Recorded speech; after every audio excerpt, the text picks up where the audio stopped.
Bismillahirrahmanirrahim. Assalamu alaikum, my dear students. How are you? I hope you would be fine.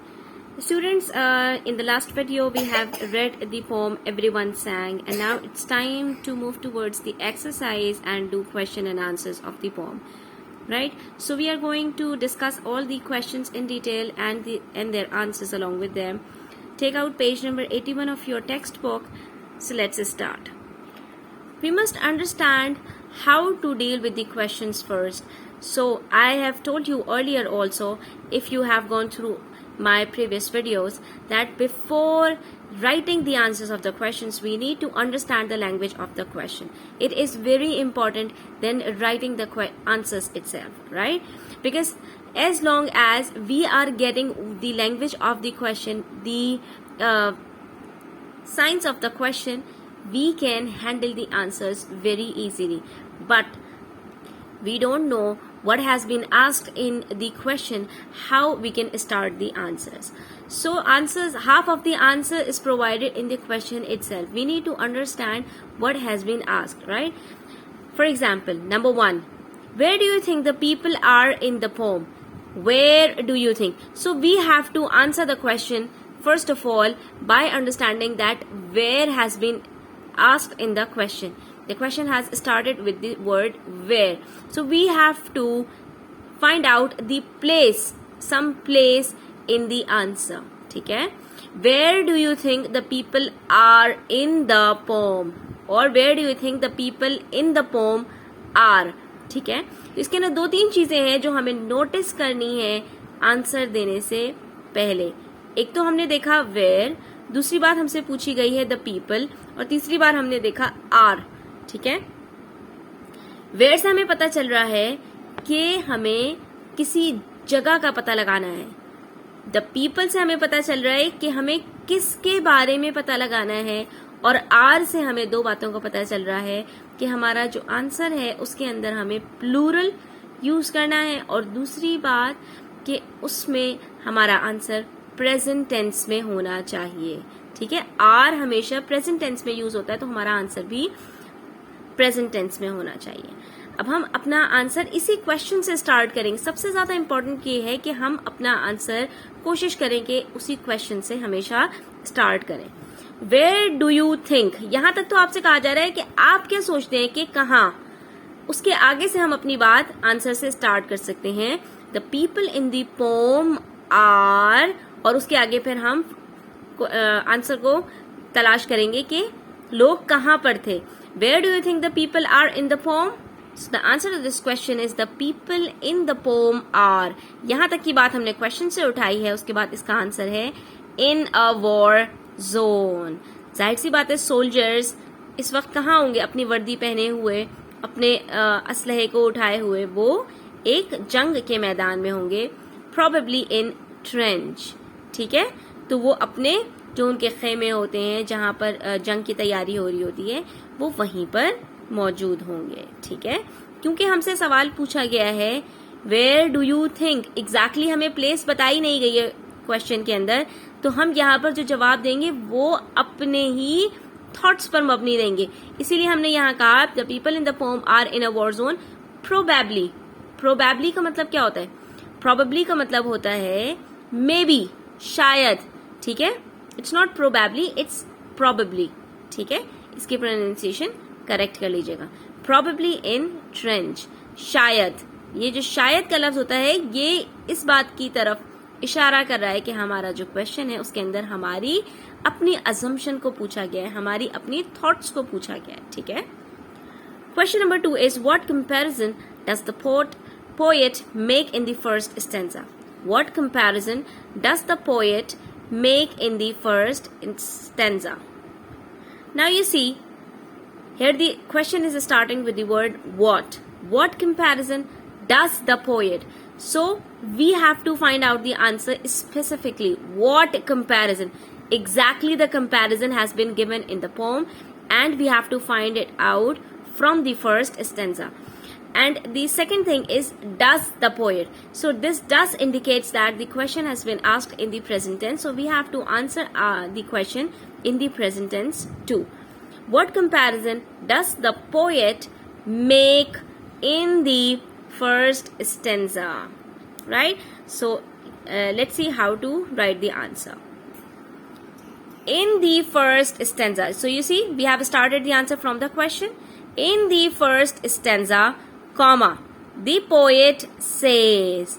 Now we are writing the answer in our own words. The poet says his feeling of delight in the singing is just the same. Just the same means similar as imprisoned birds must feel when suddenly being able to fly in the open air. So you see, we are trying to compare these two situations. That is, the feeling of delight of the poet in the singing is similar to imprisoned birds must feel when suddenly being able to fly in the open air. The poet is comparing the feeling of delight with the feeling of imprisoned birds when they are freed to fly in the air, right? So you understand, students? I am repeating it one more time. In the first stanza, the poet says, you can write here the poet compares. Okay, यहाँ पर आप यहाँ पर word compares भी लिख सकते हैं कि poet compare करे. अच्छा, हमारा आंसर पूरा प्रेजेंट टेंस के अंदर है. उसकी वजह ये है कि सवाल भी प्रेजेंट टेंस में पूछा गया था. The poet says his feeling of delight in the singing is just the same. अगर हम यहाँ पर ये वर्ड लिखते हैं the poet compares his feeling of delight in the singing as, तो फिर हम यहाँ पर is just the same नहीं लिखेंगे. हम फिर क्या लिखेंगे? The poet compares his feeling of delight in the singing as imprisoned birds must feel when suddenly being able to fly in the open air. यानी जो यहाँ पर पोएट की फीलिंग थी बिल्कुल वही फीलिंग थी जैसे एक परिंदे को आजादी मिल जाए. इसी तरह से गोया कि यहाँ पर इनको जंग के मैदान से आजादी मिल गई हो जब इन्होंने गाना सुनना शुरू किया. ठीक है. Okay, the next question is, how did beauty come? Now our question has been asked in the past tense, so we have to answer the question in the past tense too. The question is very much precise, so we have to answer precisely. How did beauty come? So we'll write beauty came, because here it is did, so we'll change this come into second form while writing the answers. We'll write beauty came. How did beauty came? We have to write the answer. How? We have to describe this word. How did beauty came? So we have to answer it like beauty came like the setting sun. Beauty came like the setting sun. Beauty कैसे आई? कैसे? कैसे के अंदर हमें पूरी चीज describe करनी पड़ती है. तो कैसे आई थी? पोएट ने बताया था लाइक द सेटिंग सन, जैसे कि सूरज गुरूब हो रहा हो. Now the next question is, what did the poet feel when he heard the singing? Again this question is in past tense. What did the poet feel? Now we have to tell the feeling of poet, that how he is feeling when he heard the singing. So we'll start our answer from the next part, that is when he heard the singing, what happens to him? Let's see here. When he heard the singing, the poet felt, because it is in past tense, so we have to use second form. The poet felt that his heart was shaken with tears. Again, when he heard the singing, the poet felt that his heart was shaken with tears. And the last question of this question number 1 is, last part is, what feeling left the poet? Again, in the past tense, what feeling left the poet when he heard the singing? Here the question was, what did the poet feel and which feeling was left behind? So what feeling has overcome, or what feeling was gone when he heard the singing? One feeling came across him and one feeling left him. So what feeling left the poet when he heard the singing? Of course, the opposite feelings, that is the feeling of the horror of the war, left the poet when he heard the singing. When he started to hear the singing, his heart was shaken with tears, and the feeling of the horror of the war left his heart. Okay, students? Now students, let us deal with these two questions. These questions are more difficult, so you have to try to write these answers by your own, but I am giving you an idea for them. Which words and phrases does the poet use to get across the idea that the birds are actually free? So you'll find out the answer in the first stanza, in the last two lines of the first stanza, that what are the words and phrases that the poet has used to get across the idea that the birds are actually free. ठीक है, यहाँ पर आपको ये बताना है कि poet ने कौन से ऐसे वर्ड्स यूज किए हैं, कौन से ऐसे अल्फाज इस्तेमाल किए हैं जिससे पता चल रहा है कि बर्ड्स वाकई में आजाद हो गए हैं. ठीक है, so if you see the first stanza, the last two lines of it, winging wildly across the wide orchards and dark green fields on and out of sight.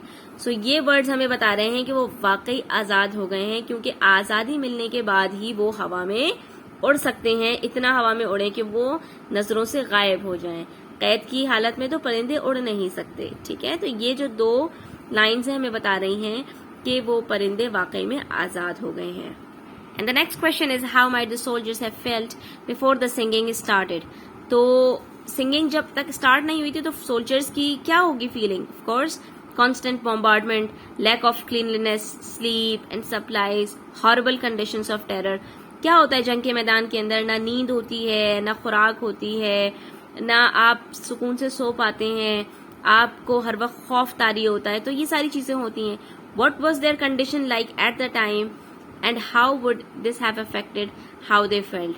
ठीक है, लेकिन जिस वक्त गाना शुरू किया तो उनकी कंडीशन क्या हो गई और फिर उनकी जो फीलिंग्स थी उसके अंदर कैसे तब्दीली आ गई, ये सारी की सारी चीजें आपको पोम के अंदर है अपने वर्ड्स में इसको एक्सप्लेन करेंगे. आपके जो सोल्जर्स थे वो अचानक से जो है उनको सुरूर मिलने लगा, वो खुश हो गए, उनके दिलों के अंदर उम्मीद जाग गई, उनका खौफ जो था वो दूर हो गया.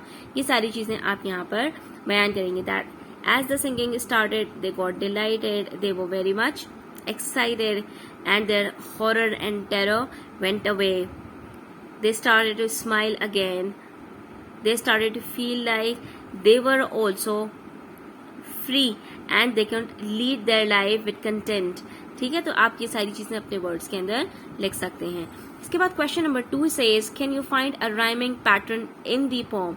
I already told you when discussing the poem that there was a pattern of A, B, C, B, B. By looking at the last words in each line, we could find out the pattern that which words are rhyming. They comes in the same letter. A for singing, then B, delight, because they are not rhyming with each other, so we have given it B. Then freedom, it is not rhyming with both of them, that is A and B, so A, B, C, singing, delight, freedom, all are not rhyming words. Then we have white and sight. They are rhyming words and they both are rhyming with each other and along with delight also. Right? So we have a pattern of A, B, C, B, B. Right? This is the pattern of rhyming pattern in the poem that poet has used. Okay, the last question to this exercise A is answer the following questions with reference to context. Reference to context means we have to refer to the context to answer these questions. So let us see what has been asked in this question. My heart was shaken with tears and horror drifted away. So this part is taken from the poem and we have to answer these two questions by looking at this part. Why was the speaker's heart shaken with tears? Was he unhappy? So here the poet has used the words, my heart was shaken with tears. When we start to take out tears from our eyes, especially when our heart is shaken with tears, of course, when we are feeling sorrow or when we are having a feeling of grief, then we start to weep, then we start to shed tears. But here the question is, was he also unhappy? Therefore, he was shaken with tears. His heart was shaken with tears. So, is that the situation? No. The situation was altogether opposite. His heart was shaken with tears when he heard the singing and beauty came like the setting sun. So, he was not unhappy but filled with delight. The tears were coming out of delight and happiness, not because he was unhappy. ठीक है, वो ना खुशी की वजह से जो है वो रो नहीं रहा था, बल्कि खुश होने की वजह से ये उसके खुशी के आंसू थे. ठीक है. What made the horror drift away? Of course, it was the singing. Okay, students. Now we have exercise B, and it's a very interesting question. Find words in the poem that are anagrams of the following. Anagrams are basically the words that are jumbled up in spellings, but they make a completely meaningful word. For example, we have a word red slows. These are two different words. Red slows, R-E-D, red, S-L-O-W-S. So there is a word that has the same spelling pattern, sorry, not spelling pattern, but the same alphabets in its spelling, but it is different from this. So if you find out it's a word wordless, it has also the same letters that are covered in this word. W-O-R-D, word. L-E-S-S, less, wordless. Similarly, Yonrev is a word. Everyone, E-V-E-R-Y, every, O-N-E-1, everyone. Then it is did fret. It is basically drifted. D-R-I-F-T-E-D, drifted. Number D, F-E-D, fed, M-O-R-E, fed more. These are two different words, and it makes a completely different word, that is F-R-E-E-D-O-M, freedom. Right? The next word is D-U-L-Y, duly, S-E-N-D, duly sent. These are two different words, and it makes a single word, that is suddenly, S-U-D-D-E-N-L-Y, suddenly, right? And the last word is lighted. This is actually delight, right? D-E-D-L-I-G-H-T, light, delight. So these are some interesting anagrams. So you try to find out some others also by your own. And how did you like the video? How did you feel about the video? If you have any sort of questions, any sort of queries, you can ask me in the comment section. Please like the video, share it with your friends, subscribe to my channel. Thanks for watching the video, and take care. Allah Hafiz.